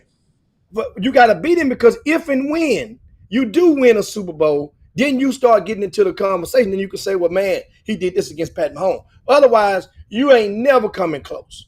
You ain't never coming close, which he probably won't eat at this point anyway, because, excuse me, that's my smoothie right there. I got me a little smoothie. I started my walking today, and so that thing didn't chop up all my watermelon good. I felt it right in my throat. Now, moving on, we got another football game on tomorrow night, and that's the I, Philadelphia and Green Bay. I That's can't going to walk be no another more. good. This is what I'm doing. Oh man, shit. I come way out here and got hurt. Man, you out there chasing that grandboy clean around the eye. That would happen. that grandboy, you're like Bam Bam on Fred Flintstone. That Bam Bam. Hold up. That's what he Bam. dressed up at Halloween as. We just called him Bam Bam the other day. Oh, he off chain. Off chain, buddy. Okay, I concur.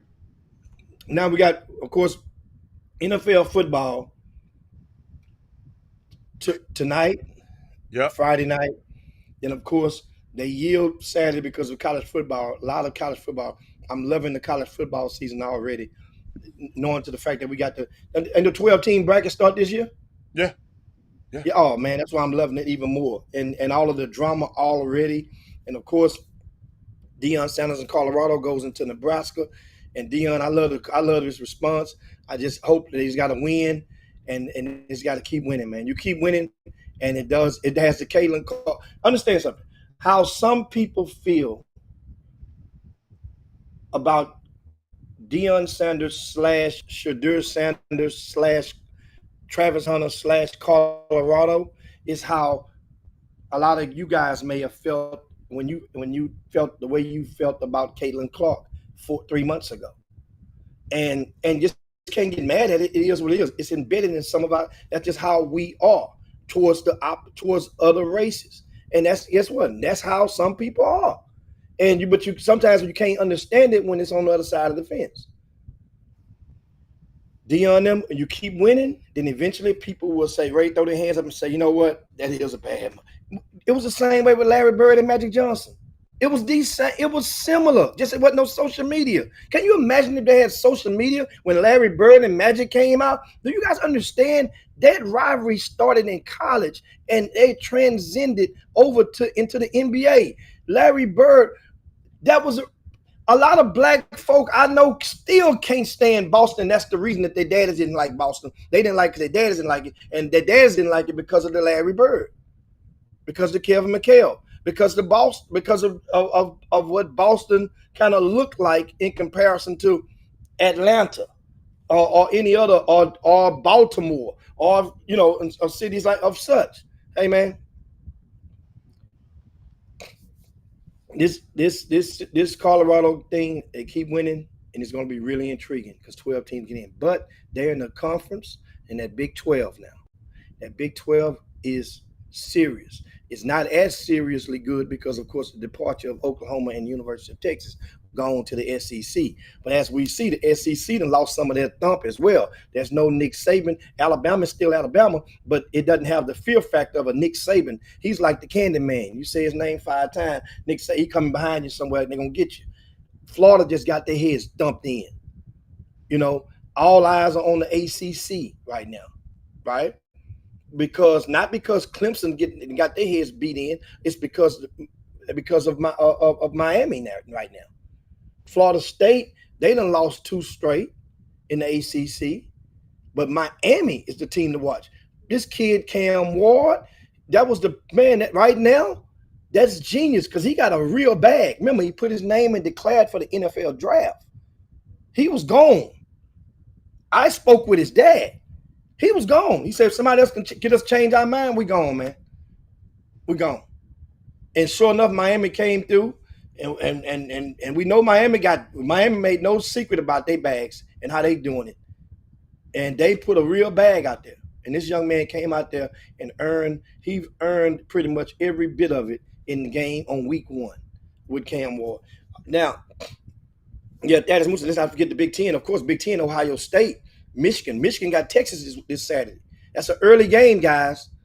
Early game. It's a 10 o'clock game in the morning at Michigan and Texas. That's going to be really, really, really, really important for the University of Texas as well as Michigan. Michigan understand, Michigan right now, you're not getting any sentimental love because of what happened with Michigan with the last coaching staff, and of course in the aftermath of that, and the scandal about the stealing the signs. So Michigan, you got understand, people rooting for Texas. That's the nominal fans. You know, you watching the game, you don't really care. But Not me. The nominal fans, Al. I say I'm a nominal. fan. That mean you watching the game. No, yeah, you're not a nominal fan. You're not. I don't want Texas to beat Notre Dame. I want Texas to get beat by Notre Dame. Who do you want Texas to beat then? Nobody. Exactly. So, I mean, you're no nominal fan. You're not a nominal fan. You're not a nominal viewer. You're not viewing that thing with nominality. So you're not. So now at the same time, this is a big game. You know what? I wasn't sure how this thing would work with the quarterback situation, but they found a way to good little Manning in that last week. And Manning came in there and showed off, ran one, threw one in. So you know, he's earning his keep as well. So the running back situation for Texas is going to be the key on that aspect. University of Houston, it's funny as hell. Week 2, U of H not even in the conversation. All eyes are pointed toward Texas Southern and Rice. Man, U of H got their head toe off the frame. Off the bone. And it's sad the way they lost. You get a new coach in, all this rah on the new coach, and all this stuff about you gonna do. Tell you something, man. Y'all, they know that. They know you messed up big time bringing this guy in. What's his name? Fritz. You know. So, but I like remember TSU gave Rice all they wanted either a year or 2 ago when they played them. That's the game I want to see. So this is not, understand, if they can somehow keep those guys hungry enough, Chris Dishman over at Texas Southern, this can be a really, really monumental matchup on the football field. And that's in regard to, I'm talking TSU and Rice on Saturday. Also this weekend, of course, is in regard to this weekend on tomorrow. Don't you guys forget, set your DVRs. I think that still is tomorrow. The men's semifinal of the U.S. Tiafo, Friday. Yeah, Tiafo. Yeah, that's tomorrow. Set your DVRs. I don't know what time, but what time they come on. Let them know so they can set their stuff. I don't know exactly the time. Y'all, they got to go. Just Google the time they play. Just Google the time Tiafo play. And yes, he plays another American. This is the first time I think since like 2000. Yeah, and they partners too. They cool with each other. They cool? Yeah, they cool with each other. They train everything together. Well, you know how that go then. They're gonna be cool to no. Tiago gonna say something on the other side of the net, and you're gonna realize, and the mom or dad are gonna be watching from the stand, gonna be like, man, I thought they supposed to be cool, man. Why are you talking like that to us? And then all of a sudden, the whole dynamic gonna change. But anyway, I'm reading some of the comments. And hey, you see big basketball news, big Glenn Davis, big baby Davis, he was allowed to uh, uh, uh, furlough or parlay, postpone his Senate his report date for the feds in order to finish filming a documentary, and that's very rare, but especially for a brother, but not unbelievable. I've heard it happen before, and anyway, but not that close to the turn-in date. He's supposed to turn himself in a couple of days ago, and they gave him like a couple of months to finish filming a documentary, which he claims will help pay some of his restitution for their what is it? Health care. Insurance scheme with the Players Association. I think something like that. What was it? Man, What I is it would. I called? don't even keep up with him in that mess. And so that's some big baby. Now, Demlin sliding down. We got high school recruiting. Got college basketball news around the horn. Of course, a lot of schools are out and about on Wednesday. No, Wednesday. Yesterday was the first day that Division I coaches could go on the road and visit the prospective student athletes at their campuses. This was the first day they can go. They can only watch them on their campuses during, whether it be in classroom settings, whether it be in open gym settings, whether it be in the PE period settings, or whether it be at lunchroom. They got to be on that campus to go and visit with those guys in the basketball setting. Now, of course, they have official visits, and unofficial visits can now take place. I'm sorry, home visits can now take place as well with those young prospects. So that's big. That means a lot of players, a lot of coaches, that is, are coming into town to visit. And I'm going to explain something to you guys, and I do it every year. It doesn't mean you take notes. Some of you guys may have forgot the notes, and that is, and shout out to Wesley Yates Jr., because Wesley Yates III has just been fully cleared at Bye. University of South Carolina to resume full contact activities. He's fully cleared. So that's blessings on top of blessings for Wesley Yates III, so that he can continue to pursue his quest to prove what a lot of people didn't know about how good of a prospect, of a pro prospect, he can and will become in the near future. Now, college basketball, I mentioned about the coaches in town as we get ready. And meanwhile, guys, won't you share the show if you haven't done so already? Share the show with you. Do you mind with your, let me see. I'm going to share it myself right now. And I'm going to ask you guys to share it with me. And if you would, that way we get one good share in right now before we head downhill. Now, we got, speaking of college coach, now I'll come back and I'll explain to you guys in regard to something very, very important. Well, I can explain it right now. That is, when these schools are coming into your city, and this is why I told you people that a lot of parents don't communicate. If you communicate it properly, a lot of grassroots coaches don't communicate effectively, productively, because a lot of them have been accused or suspect that other ones went after or tried to poach away some of the players that was within their program. So they don't really speak effectively. If you did, for example, then then it would go.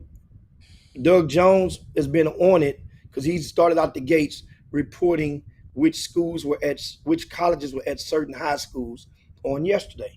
And I'm assuming that Doug is going to proceed to do that. That's how you can carve a niche in an area. That way people be looking for you to report that. Which colleges at different schools. And yesterday, St. Francis Episcopal, their open gym starts at 6:45 in the morning. So 6:45 in the morning, Sam Houston State is there, Texas State, Rice, Louisiana Tech, and Texas A&M Corpus Christi. Those are not the only five that came through today. Those were the five that were there at before 7:00 in the morning. Well, here's the deal.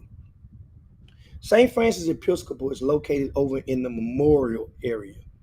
They call it in that Memorial by Memorial City, old Memorial City Mall used to be, well, it's still there, the mall. But right over there near Kincaid High School, that's kind of giving you a visual of where that school is located. It's a private school.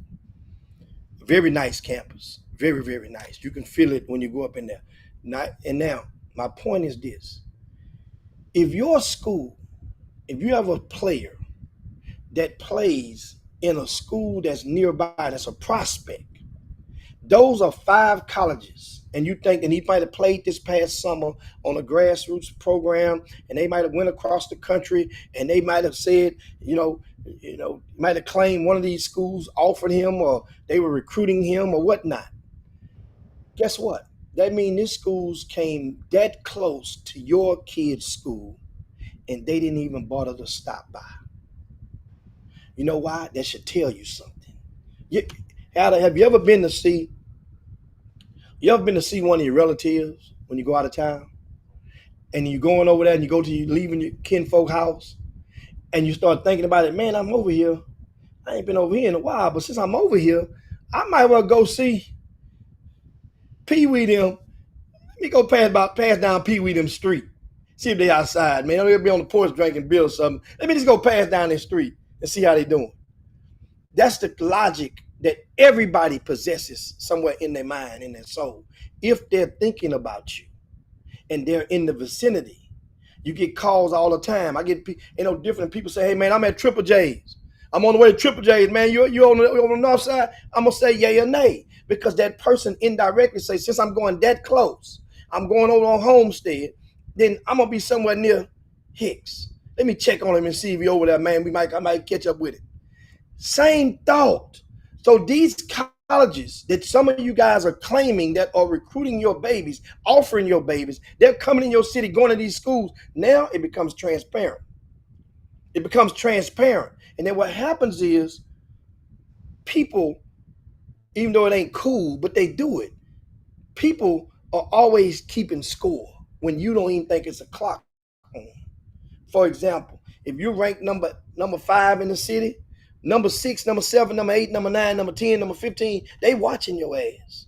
If you're a similar position, they're watching to see what's going on, who's going to see you, right? They're watching that, which, like I say, can be good, can be that. I don't condone it, because my thing is pay attention to your own business.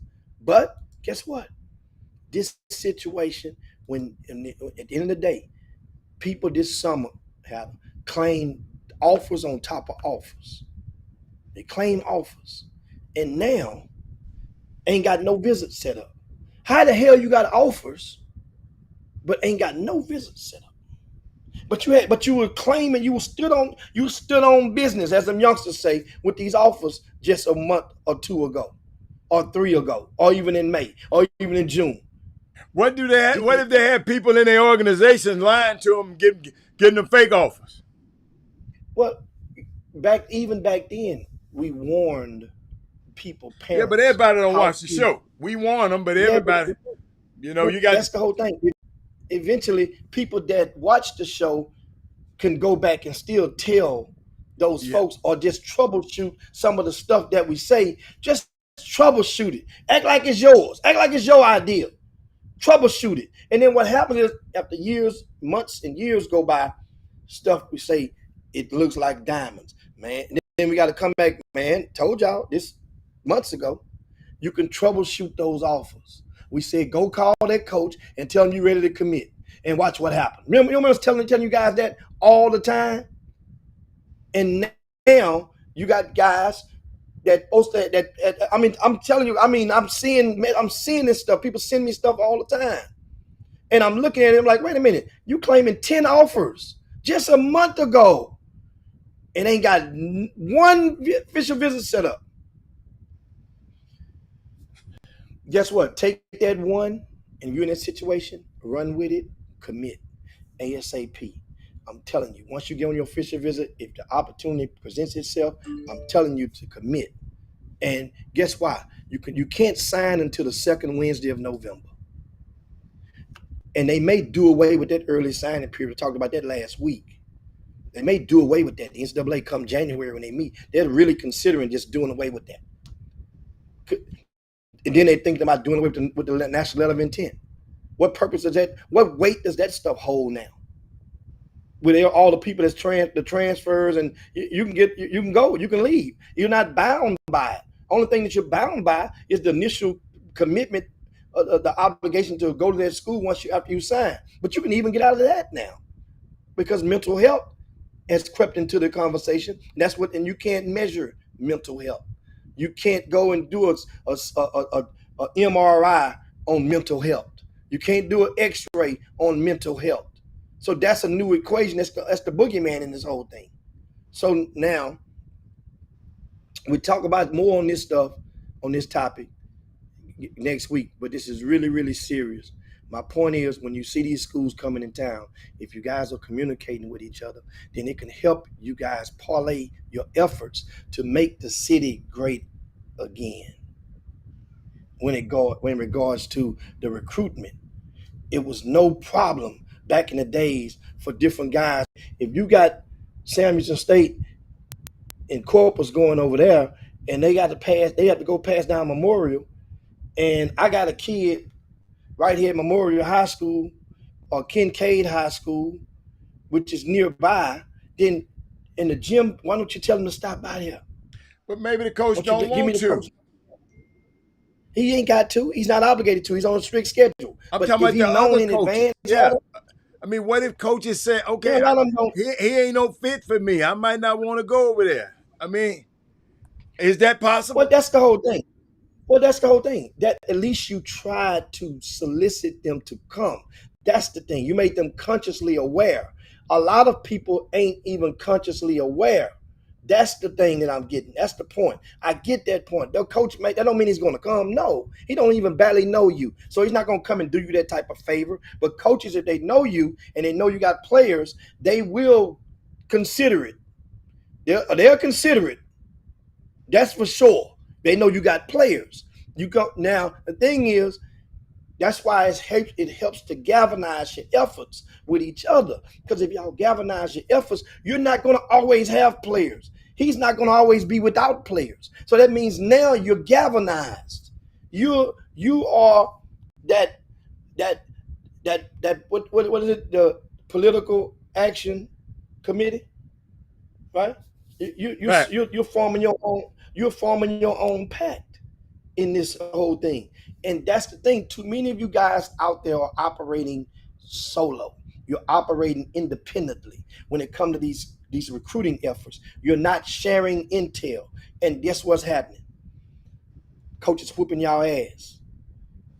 You're not beating pros like at their game. They're whooping you, meaning that they're playing you and you're outplaying you in your efforts to try to play them. So speaking of college coaches, Alan, what the hell that happened over at University of Memphis, at Memphis State? We got two young fellas on that roster. I talked about it yesterday. Oh, you talked about yesterday? Something going on. It's just think about it.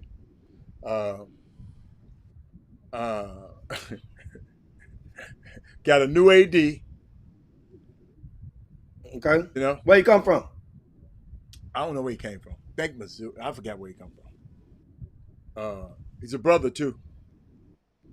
I don't know what Jimmy, because I haven't talked to Penny, and anything I was said, like I said it yesterday, I don't even want to talk about it no more because it gave me a headache. You can't talk to nobody down there on the phone. If you talk to anybody, you better talk to them face to face. Ain't nobody talking on the phone about this stuff. I ain't got nothing negative to say.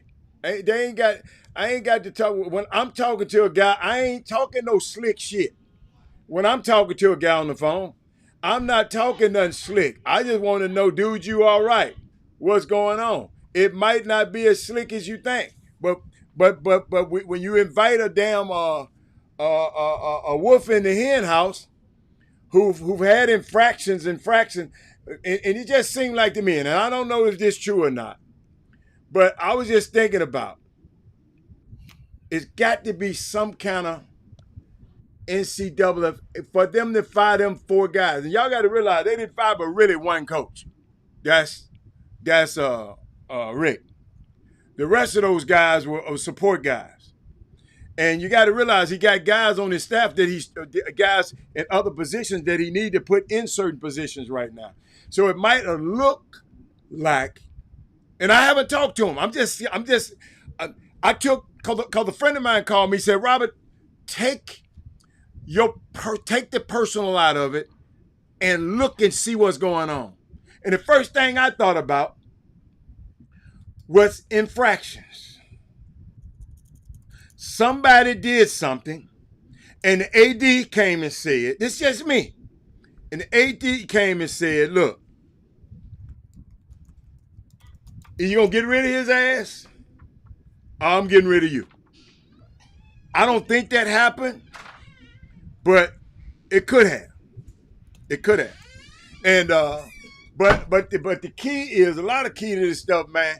I'm sitting there watching it and stuff that I know that I'm not gonna talk about it on TV. I mean on this, but it's not as bad. Let me tell you something. They fired a guy that recruited a lot of the guys, right? Because people talking about, well, why they wait so long? Well, maybe they was waiting till the kids didn't enroll in school first.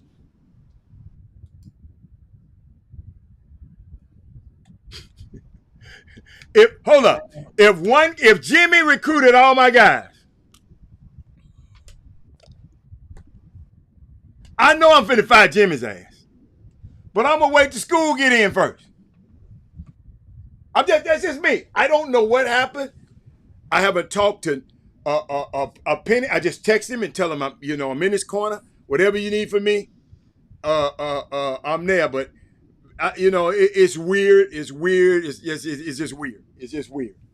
It's weird. And I say, man, you gotta tell that man, we can't move no chicken wings on the Memphis truck down there in California, man. With Penny, Penny people ain't thinking about that, man. We gotta move them wings. Man. We gotta move them wings. No, Memphis, the wings ain't no problem. Memphis got the problem. So is Morris, of course, since last week I've been on to announce, of course, Arterio Morris is expected to join the program at University of I ain't even asked about him. And that'll be 3 guards from the state of Texas on the Memphis roster, the most in the history of that program on the roster. And I look at it, I don't know how the algorithms go. Somebody I didn't even follow. Speaking of Memphis, that they got one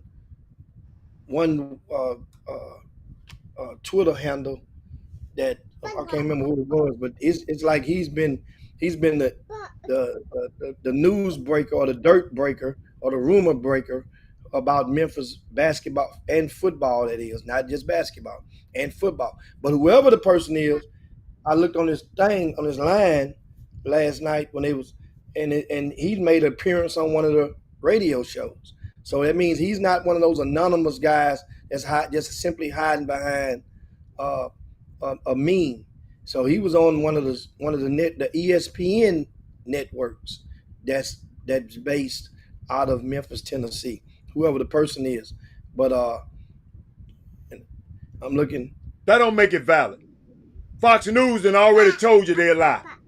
CNN and already Fox News got had to pay $760 million for lying just cause you own a ESPN. Some of them guys don't know what the hell they be talking about. So I mean, you never know. It's okay. Penny gonna be all right regardless. So all your haters that worry about Penny, he gonna be all right regardless.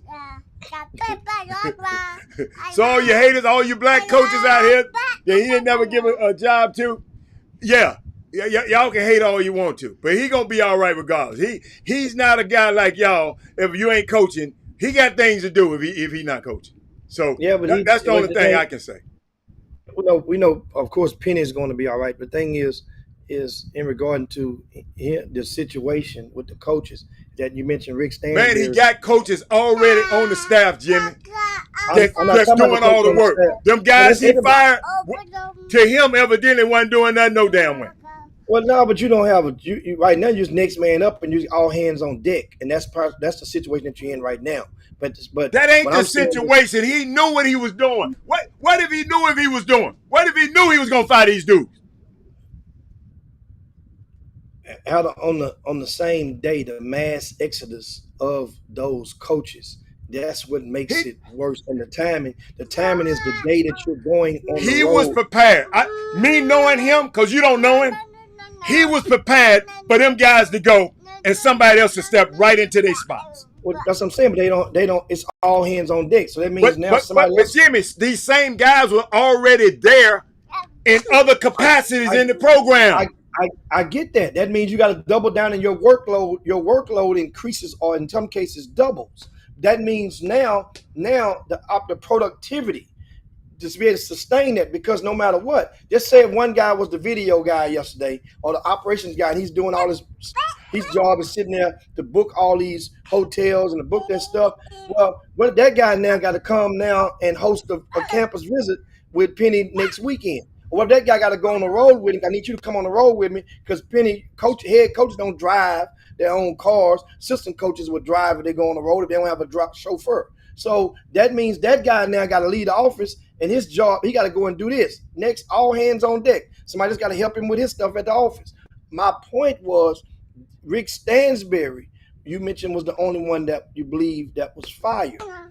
Well, Rick Stansberry was in a situation like as Penny, economically.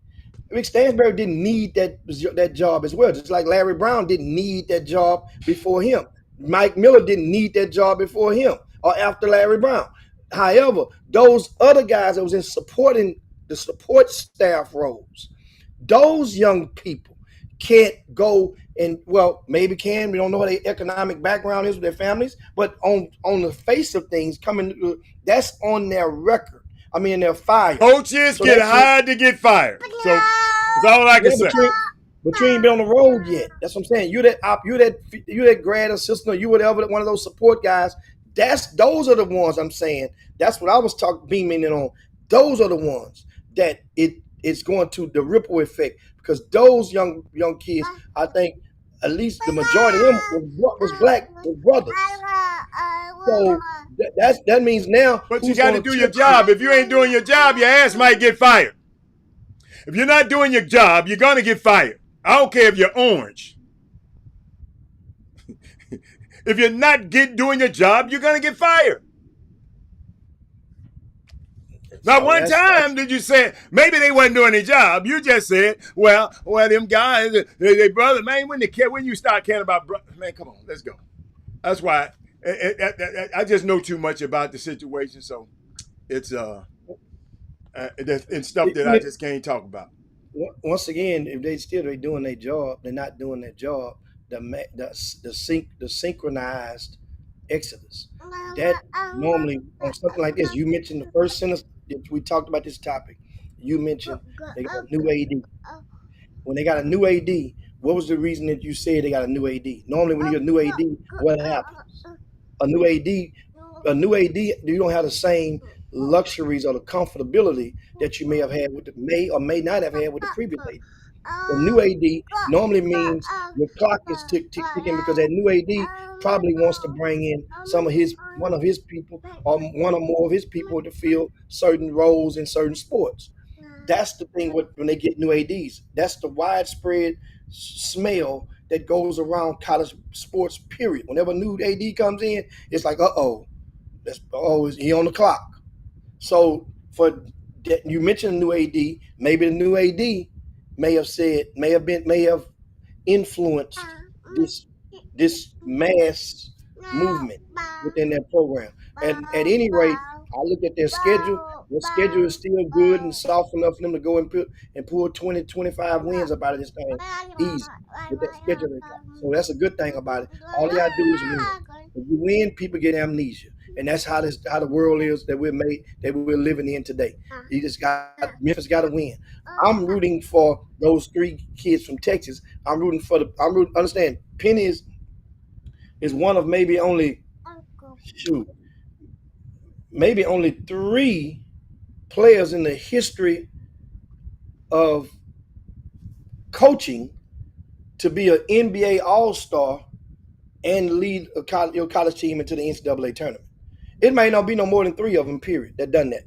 There was an NBA All-Star that's black, that's been an NBA All-Star and led a college team. There's been dozens that have been NBA All-Stars or NBA players at the least, and they've not even moved the needle at all.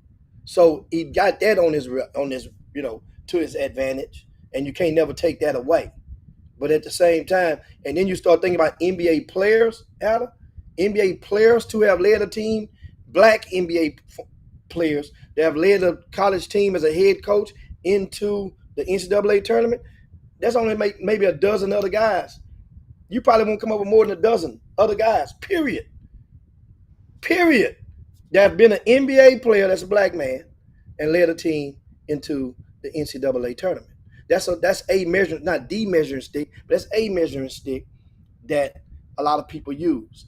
And when they start talking about college coach, I mean, how many NCAA tournaments you made it to. So that's a measuring stick. He made it to one. Now he ain't got past the second round, but he's made it to one. So more power to him. He's already my point. He's already in a small fraternity that's pretty respectable when you start thinking about other names that are in that class. Now, you got to, just like you give it, you got to take it away. You just got to win. It's like a Deion situation. People love to hate it. People love the story. So if you're going to hate it, you eliminate that by kicking butt, win a little bit. And we're going to see Jared Harris, PJ Haggerty, and now, of course, Ontario Morris, if he's able to suit up this year. That's going to be some potentially dynamic firepower within the offense with one or more of those guys if they're playing or even starting for the Memphis Tigers. So that's it on that thing. But it's that time to slide on down Dino's back and yabba do this thing. It's Baby Friday, guys. Don't forget, be safe out there over the weekend. Of course, NFL, the day if you missed that early on, we ain't did picks in 2 years. Somebody mentioned about picks the other day. We ain't did picks in 2 years, have man? Me and NBA, me and NFL we done broke up. I don't even really talk. I want to talk about the games tonight, but that's it. Oh, my girl back from her honeymoon. Oh, Malika, Ooh. I got to go across there. Holler at Malika. She back from her honeymoon. Her and David McMenamin got married. That boy like that thing in quick, didn't he? Yeah. Now, she look different already. Yeah. She look so when women don't she not look different to you already? I got to look at her one more time. Just say 2 years ago. Just remember she got popular when they went in the bubble. When the NBA went in the bubble season, that's when she became popular because they used her, I think, during the bubble, right? Yeah. So that was just what? Came up in the 4 bubble. years ago? Yeah. Huh? She came up in the bubble. She came up in the bubble. I'm saying. So that was about 4 years ago, right? During the COVID. Look at the 4 years. Go look at the picture of her then and look at how she dressed 3 years ago. And then look at how she dressed and looks now. It just looks different, which all of us look different 3 years in some 3 year span, but not when you're that young. She's much more conservative, which I ain't mad at that. You found love. So you ain't got no reason to put baby oil on your knees and all that What stuff. are you doing? Man, let's get out this ass. Man, this man sneezing all over the place. Let me take care of my baby. I'll see y'all later. We'll see y'all tomorrow. I mean, on Monday. On Monday, we'll see you Monday. I'm out. Yeah, man. Y'all shadow show. Peace be up out of there. What have you been eating, man? You are now tuned in to the Chop Shop. I'm Retro. Let's get it. We in the Chop Shop. We live in the Chop Shop. We talking sports talk. We live in the Chop Shop. We in the Chop Shop. I'm talking sports talk. So turn your dials up. It's live in the Chop Shop. We in the Chop Shop. We